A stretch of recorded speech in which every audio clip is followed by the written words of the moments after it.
아멘. 아멘. 예, 성령으로 충만한 오순절날 성령으로 충만해진 교인들이 다른 나라 말들로, 외국어로, 방언으로 복음 전하는 모습을 본 유대인들과 또 순례객들이 어떤 사람 중에, 그들 중에 어떤 사람은 비난을 합니다.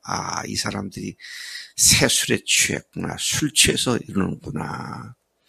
그 소리를 들은 베드로가 성경 요엘서의 예언을 언급하면서 그 예언이 성취되어 성령을 받아서 이들이 이렇게 하는 것이다. 그렇게 설명하고 해명을 했습니다. 그러면서 그것을 기화로 복음을 전하기 시작을 합니다. 정확하게 말하면 부활을 증거하기 시작을 했습니다. 그리고 이 복음 선포 사역은 베드로 혼자 한 것이 아니라 다른 11 사도들과 함께 동력을 하며 소리를 외쳤습니다.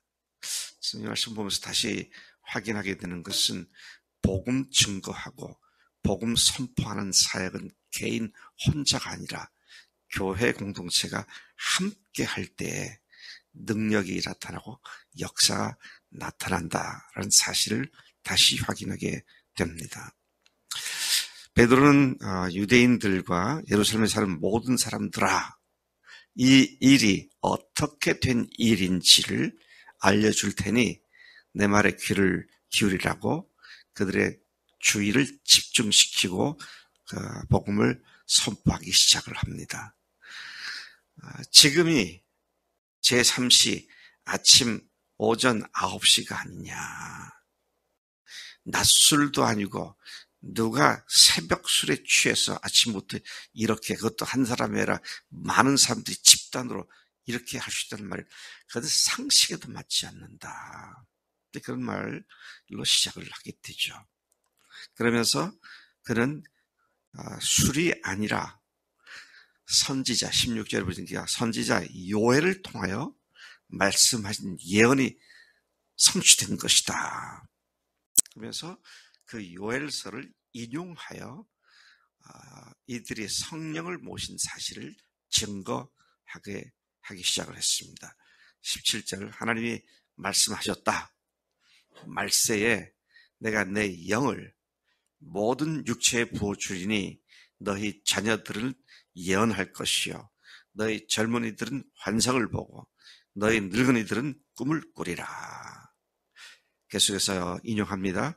그때 내가 내 영을 내 남종과 여종들에게 부어주어 그들이 예언할 것이요 또 내가 위로 하늘에서는 기사를, 아래로는 땅에서는 징조를 베풀 것인데 곧 피와 불과 연기로다. 20절, 주의 크고 영화로운 날, 이걸 다른 말로 바꾸면 여호와의 크고 두려운 날, 요엘서에는 그렇게 되어 있습니다. 여호와의 크고 두려운 날이 이르기 전에 해가 변하여 어두워지고 달이 변하여 피가 되리라. 빛같이 변하리다. 21절, 누구든지 주의 이름을 부른 자는 구원을 받으리라. 요엘을 통해서 하나님께서는 그 마지막 때에 있어질 여러 가지 일들과 함께 하나님의 영이신 성령님을 하나님의 남종, 여종들에게 부어주셔서 예언하게 하신다고 말씀하지 않았느냐. 요엘은 당시에 같은 시대에 활동했던 호세아가 있는데요. 호세아는 회개하지 않는 이스라엘을 향해서 하나님의 진노가 너희들에게 퍼부어질 것이다. 하나님의 진노를 예언했는데, 그런데 요엘은 에스겔이 한 것처럼 하나님이 큰 능력으로 성령을 모든 사람에게 부어주실 미래를 내다보며 예언을 했습니다. 베드로는 이것이 오순절 성령 강림 사건임을 제시하고 하나님의 신이 만민에게 부어지고 모든 백성이 성령의 전이 되어 성령을 모신 성전이 되어 하나님께서 성전이 되어서 직접 교통하게 되리라고 하는 사실을 밝혀주었습니다. 요엘이 바로 이것을 말한 것이다. 그런데 너희들이 보는 이것이 바로 그 예언의 성취다. 그렇게 말씀을 하고 있는 것이죠. 22절부터 36절까지를 보면 요엘의 예언을 시작점으로 해가지고 베드로는 예수의 부활을 증거하고 있습니다. 아주 강력하게 예수의 부활을 증거하고 있습니다.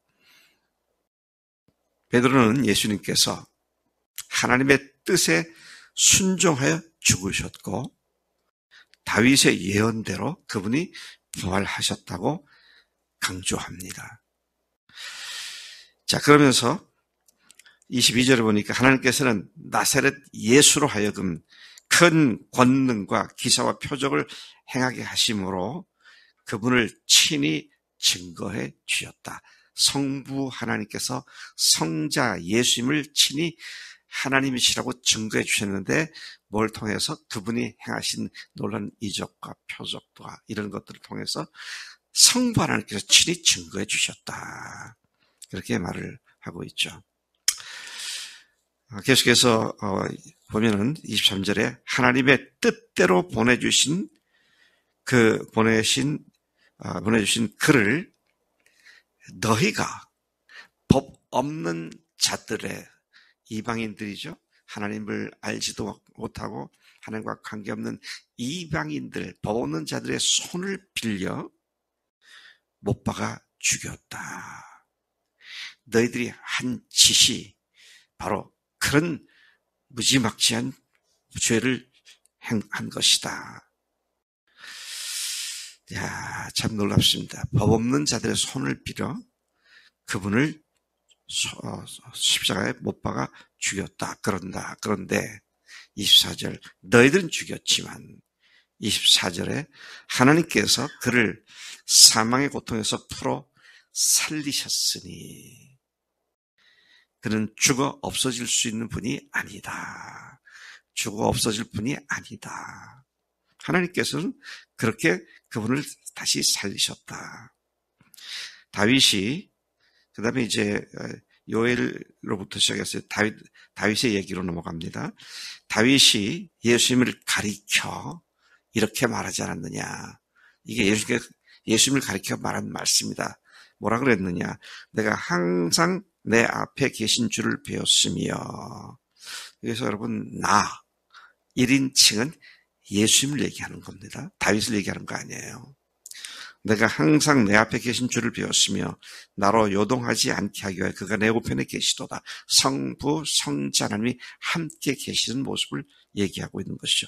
26절 그러므로 내 마음이 기뻐하였고 내 혀도 즐거워하였고 육체도 희망에 거하리니 27절 이는 내 영혼을 음부에 버리지 않으시며 또 주의 거룩한 자로 썩지 않게 하실 것이미로다.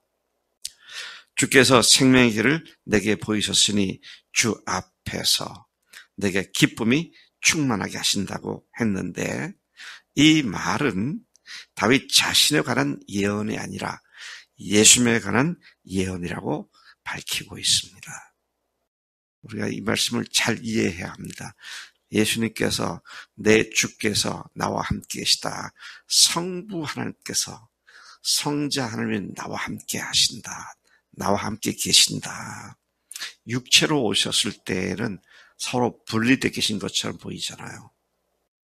이제 그 말씀을 하고 있는 거예요. 그래서 육체 가운데 있지만 썩지 않은 것이나요 기뻐한다. 그렇게 말을 하고 있는 것입니다. 자, 이게 다윗의 입을 통해서 예언된 말씀이지만 다윗 자신에 대한 예언이 아니라는 것을 30절 이하에 다시 분명히 말하고 있습니다. 다윗은 선지자였기에 하나님이 다윗의 자손 중에서 한 사람을 그 위에 앉게 하리라고 이미 맹세하심을 알았다. 저 위에 앉았단 말은 이 위, 아래 이게 아니고요. 영어로 throne, 그 보좌, 그 의자, 보좌를 얘기하는 거라. 왕위 이런 얘기죠. 다윗의 자손 중에서 한 사람을 그 위에 앉게 하리라고 이미 맹세하심을 알았고 미리 보았기에 그리스도의 부활을 예언한 것이다. 그런 말인 것이죠. 여러분, 그래서 그 뒤에 보면은요, 그가 죽어 없어지지도 그 몸이 썩지도 아니하리라. 이 말씀이 바로 다윗에 관한 얘기가 아니다. 그러면서 그 뒤에 나온 거 보면 다윗은 이미 죽었고 또 장사됐고 그 묘까지 지금 우리가 어디 있는지 알고 있지 않느냐, 우리 가운데 있지 않느냐. 이건 다윗에 관한 얘기가 아니라 다윗이 예수님을 예언한 얘기다. 그래서 너희들이 죽인 그 예수님이 바로 하나님께서 보내신 하나님의 성자 하나님이시다. 지금 이런 얘기를 하고 있는 것이죠. 근데 너희들이 한 역할이 뭐냐? 너희들이 그분을 죽였다. 자, 이게 얼마나 이 얘기를 듣는 유대인들의 간담이 서늘한 얘기입니까? 어느 민족보다도 하나님을 가장 잘 섬긴다고 자부했고 자기들이 선민, 하나님께로부터 선택된 백성이라고 자부했던 그들이 하나님을 죽였다는 거 아닙니까? 와, 이게 참 기가 막힌 얘기인데 이 베드로가 어떻게 이런 설교를 했을까? 네. 제가 여러분들 앞에 여러분이 죽인 그분이 바로 하나님이십니다. 그러면 어떻게 되겠어요? 와, 이게 뭐 얼마나 정확하게 그 사실을 지적한지 몰라요. 근데 너희들이 죽였다는 것이 초점 있는 게 아닙니다. 초점은 어디 있어요? 하나님이 다시 살리셨다는 겁니다. 하나님이 다시 살렸다는 거예요. 부활하셨다는 것이죠. 그래서 우리가 사도행전 1장 오늘 2장 36절까지 읽었는데요. 금토 우리가 봤어요. 근데 주제가 뭡니까? 성령님이시고요. 그 다음에 또 주제가 뭐예요? 부활입니다. 여러분들 이런 얘기하면 시험 들지 모르겠는데 시험 들어도 할 수 없어요. 사실이니까. 사도들은 처음 나가서 예수님을 증거할 때 예수님이 십자가에서 우리 죄를 죽었습니다. 그 말 안 했어요. 오늘 예수님 얘기하면 예수님이 우리를 왜 죽었습니다. 그렇게 얘기하잖아요. 우리들의 복음의 관심은 십자가에 가 있습니다. 근데 지금 우리 보잖아요. 사도들이 관심을 가졌던 건 부활에 가 있었습니다. 근데 이게 2000년 동안 십자가로만 초점 맞춰지고 부활이 사실 십자가는 뭐예요? 두 글자로 말하면 십자가는 죽음이에요. 죽음. 부활은 뭐예요? 생명입니다. 십자가를 통해서 우리가 새 생명을 얻게 된 것은 분명하지만 십자가의 강조점을 하다 보니까 생명 있는 기독교가 되지 못하고 다 죽고 가더라고요. 이게 참 놀라운 사실이고 대조라고 말하지 않을 수 없습니다. 제가 사도들이 처음에 나가서 외친 것은 십자가가 아니고 부활이었습니다. 그러면 다들 의아하게 생각을 해요. 저 양반 예수님의 십자가를 부인하는 거야? 제가 부인한단 말을 했어요. 얘기를 안 했다고 그랬죠. 하긴 했어요. 딱 한마디 했습니다. 뭐라고 했어요? 너희들이 십자가에 못 박아 죽인 예수. 그렇게 얘기를 했지. 십자가에서 우리를 위해 죽으신 예수. 그렇게 말하는 거 아니에요. 그들이 영어로 occupied라고 occupy라는 말은 점령당했단 말이잖아요. 그들의 생각이 점령당한 것이 뭐였느냐? 십자가보다 오히려 부활로 그들의 생각이 점령당하고 있었다는 것이잖아요. 오늘 우리도 그래야 됩니다. 십자가에 죽으신 예수님 얼마나 감사해요. 그래서 제가 딱 십자가 하면은 단번에 모든 죄를 완전히 영원히 사해 주신 하나님의 능력이다. 그렇게 얘기를 하는데, 그런데 거기에 머물러 있는 것이 아니라 뭡니까? 그런데 그분이 부활하셔서 지금 살아서 우리와 함께 역사하신 생명의 주님이시다. 자, 이것이 우리들의 신앙의 초점이 돼요. 또 한 가지는 이 말씀드렸지만 이 일을 깨닫게 하고 이 성령님, 이 부활하신 예수님과 동행하게 하시기 위해서 우리 속에 들어오신 분이 성령님이시기 때문에, 성령님은 영향력이나 파워가 아닙니다. 그분은 인격체이신 하나님 자신이십니다.